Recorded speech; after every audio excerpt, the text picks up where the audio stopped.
mauvaise motivation dans notre recherche du mariage et dans notre fidélité avec Jésus.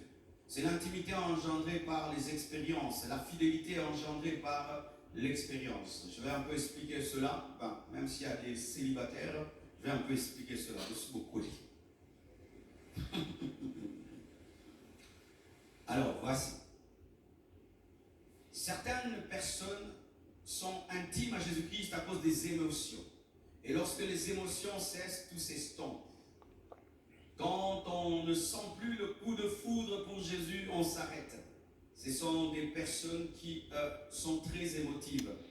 Elles ont une fidélité provoquée par les émotions, par la romance, par la satisfaction.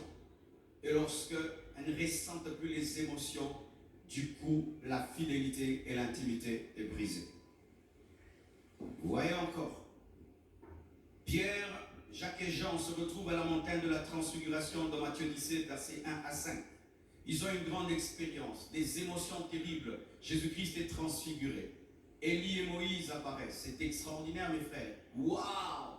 Et là, il dit, nous voulons rester ici, rester sur cette montagne. Nous allons construire 3 tentes. Une pour toi, une pour Élie, une pour Moïse. Il est dans les émotions, dans les expériences, dans les sensations. Il entend la voix de Dieu, il voit Jésus briller, il voit un mort qui est ressuscité, et Moïse, et il voit un homme qui n'est jamais mort, qui est revenu, Élie. Il est dans les expériences, il veut oublier sa femme, ses enfants, même tous les autres 9 apôtres qui sont restés. Il veut habiter là, il ne pense même pas qu'il doit manger sur la montagne, qu'il doit se laver. Il veut rester là, mourir à la montagne. Quel amour!